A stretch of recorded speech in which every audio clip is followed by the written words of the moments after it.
Missing people stories are often complex and confusing.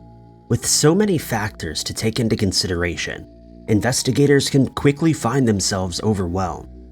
In some cases, missing people are found years later and often have a strange story to tell. Number 5. On November 20th, 2022, 19-year-old Emily Sotelo mother dropped her off at the Lafayette Place campground. When she failed to return to the Lafayette Place campground at the agreed time, her mother reported her as a missing person. The New Hampshire Fish and Game Conservation, along with search and rescue teams, braved the cold weather and began their search for Emily. Their search was hampered by low temperatures, high winds, and snowfall. On November 22nd, search and rescue officials stumbled across their first clue: some footprints and tracks close to Lafayette Brook. The focus of the search was then moved to Mount Lafayette, where searchers battled -30 degrees Fahrenheit to find Emily.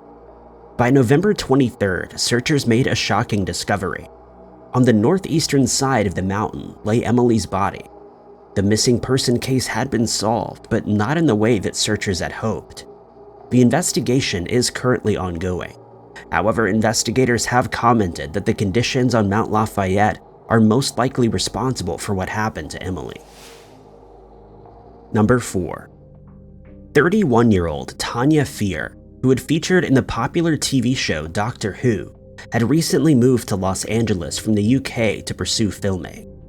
On September 9th, 2021, news agencies across LA and London began reporting that the LAPD had filed a missing person report for Tanya. According to searches, the famous person was last seen in the Hollywood Bowl area on the 9th. Although other sightings of her were made on September 12th, the LAPD declared Tanya a missing person and began their search. Tanya's family and fans took to Twitter using the hashtag #FindTanyaFear in hopes of spreading awareness of her bizarre disappearance.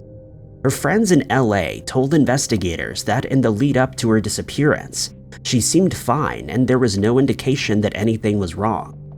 Tanya's family back in the UK were preparing themselves to fly to the US to help in the search for her, but just 4 days after she disappeared, her case was solved. On September 13th, 2021, the LAPD announced that Tanya was no longer a missing person. She'd been found safe and was taken to a hospital for an evaluation. It's still unknown why Tanya disappeared for 4 days or where she was found.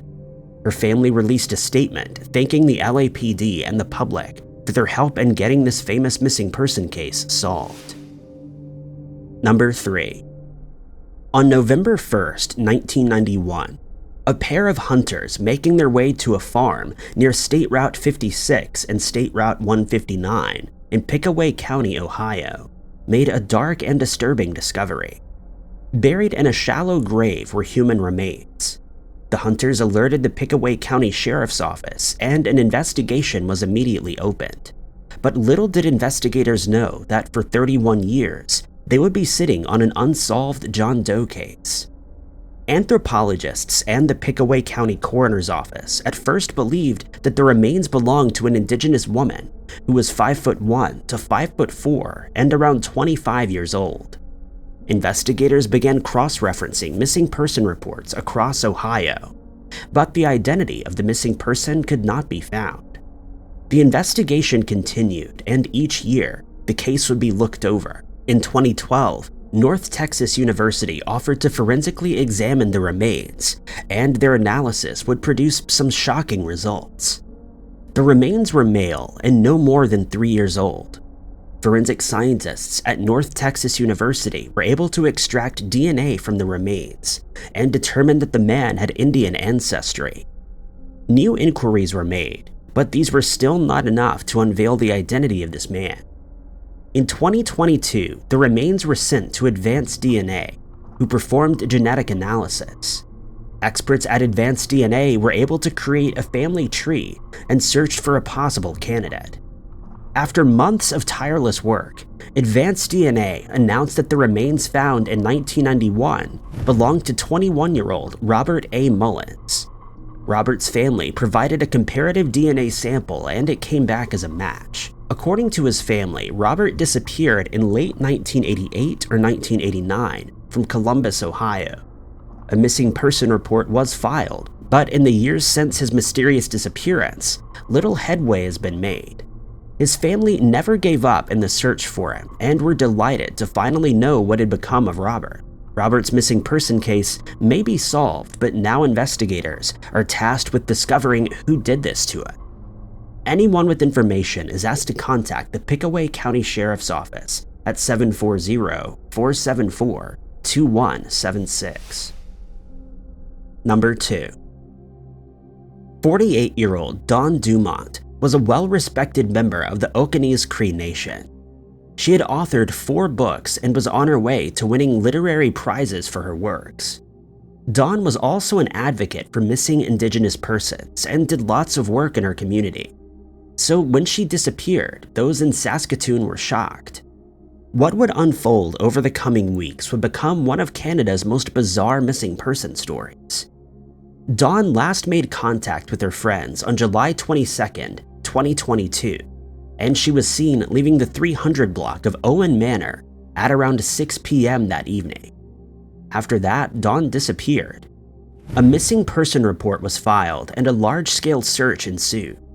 Just one day after Dawn disappeared, her purse was found in the Chief Whitecap Park, and investigators began to focus their attention there. During the search of Chief Whitecap Park, investigators found Dawn's red Ford F-150 had been abandoned in the park, and all of her personal belongings had been left behind. They also found a blanket in the truck, which Dawn would have most likely used if she were truly stranded overnight. Investigators suspected foul play and began to treat this as a criminal investigation. As the days went on, the search for Dawn continued, with investigators searching by land, air, and even the waters. Investigators feared that Dawn had somehow ended up in the South Saskatchewan River, and they were determined to find her. On August 5, 2022, authorities in Oregon announced that they'd located Dawn Dumont. Dawn had crossed into the US illegally and was hiding out in Oregon City. Her entire disappearance had been staged so that she could slip into the US and start a new life. She had obtained false identity documents and intended to use them in the US. Dawn is currently facing multiple charges, and her trial is upcoming. Number 1. 38-year-old Michelle Whitaker had been arrested and charged with a DUI and had recently been released from prison. According to official reports, Michelle was last seen on August 16, 2002, at the Truck Stops of America on I-85 in Spartanburg, South Carolina. She had been dropped off there by a friend and was never seen or heard from again. When she failed to return home or make contact with her family, a missing person report was filed and the search for Michelle began. Investigators believed that she had likely met with foul play at the truck stop, and years later they zeroed in on a suspect, Jonathan Vick. An anonymous letter detailing where Michelle's remains could be found was sent to the Spartanburg police in 2005.